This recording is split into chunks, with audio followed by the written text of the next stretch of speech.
Hello बच्चों। Question में दिया है two persons A and B each carrying a sound of frequency 300 hertz are standing a few metres apart. A starts moving towards B with velocity 30 metre per second. If speed of sound is 3 metre per second then which of the following statement is true. Clear है? तो देखिए जरा ध्यान से। यहां कहीं पे हम लोगों के पास ये बी है जो कि रेस्ट पे है, और यहां कहीं पे ये पर्सन ए है जो कि मूव करेगा 30 मीटर पर सेकंड से। ये पर्सन ए है जो कि इस तरफ में जा रहा है 30 मीटर पर सेकंड से। अब अच्छा सुनना, अगर हम ए को ऑब्जर्वर मानते हैं तो बी सोर्स हो जाएगा, क्योंकि दोनों के पास म्यूजिक सिस्टम है जो फ्रीक्वेंसी जनरेट कर रहा है, जिसमें एफ एक्चुअल जो एक्चुअल फ्रीक्वेंसी दी गई है दैट इज 300 हर्ट्ज, और स्पीड ऑफ साउंड आपके पास गिवन है 300 मीटर पर सेकंड। ये भी 300 मीटर पर सेकंड दिया गया है। तो अब सुनिएगा, अगर हम लोगों के पास बी अभी सोर्स हो गया तो ये वाला डायरेक्शन पॉजिटिव हो जाएगा, because direction of sound is taken as positive. Clear? तो अब अगर हम लोग इसके लिए लिखेंगे तो वी एस अभी फिलहाल हमको मिलेगा 0, और जो ऑब्जर्वर की वेलोसिटी है वो हम लोगों को मिलेगी -30। क्लियर? तो ब्लू कलर से मैं जो कैलकुलेशन कर रहा हूं जिसमें ए ऑब्जर्वर है और एस हम लोगों के पास सोर्स है, तो यहां से अगर हम लोग लिखते हैं तो F apparent is equals to F actual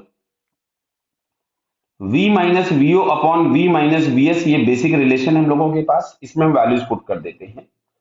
तो एफ एक्चुअल दिया गया है 300, और v भी हम लोगों के पास दिया है 300 ही।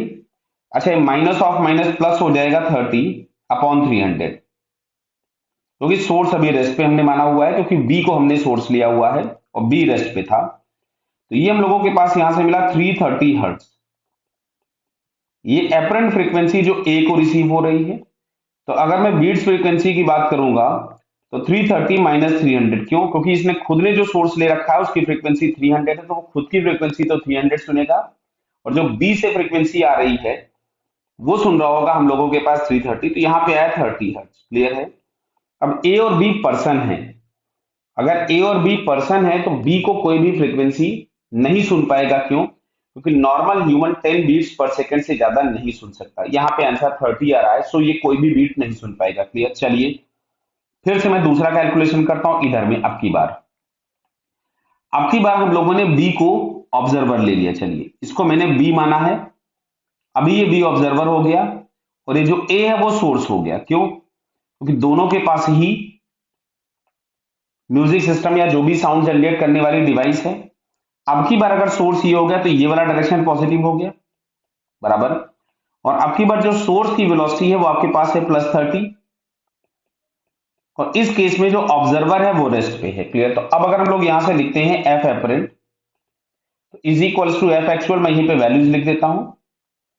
अब की बार लिखोगे v माइनस वीओ, तो वीओ अब की बार 0 है, v माइनस वी एस, तो 300 माइनस 30। क्लियर है? क्योंकि बार इसको पॉजिटिव साइन के साथ ही रखना था। तो यहां से हमारे पास आ रहा है 300 इंटू 300 अपॉन 270। क्लियर बेटा? तो इसको अगर हम लोग अब की बार सॉल्व करें तो ये नंबर हम लोगों के पास आ रहा है, इट इज अप्रोक्सीमेटली 333.33 हर्ट्ज। फिर से अगर हम बीट्स फ्रीक्वेंसी की बात करेंगे तो बीट्स फ्रीक्वेंसी आपको मिलेगा 333.33 माइनस 300, दैट इज अगेन 33.33। फिर से मैंने क्या बोला, जो कि पहले एक्सप्लेनेशन दिया था कि नॉर्मल ह्यूमन 10 बीट से ज्यादा नहीं सुन सकते, और यहां पर भी हमारे पास 33 बीट्स आ रहा है। तो इसमें हम लोगों के पास क्वेश्चन क्या पूछा गया था कि which of the following is true, number of beats here. तो भाई कोई बीट सुन ही नहीं पा रहा है, ना ए सुन पा रहा है ना बी सुन पा रहा है। क्लियर है? तो यहां से हम लोगों के पास क्या होगा कि ऊपर वाला भी स्टेटमेंट गलत है और नीचे वाला, मतलब both the statements are wrong. तो यहाँ पे हम लोगों के पास डी ऑप्शन मिलता है। So D is the correct answer. Okay बेटा, ऑल द बेस्ट।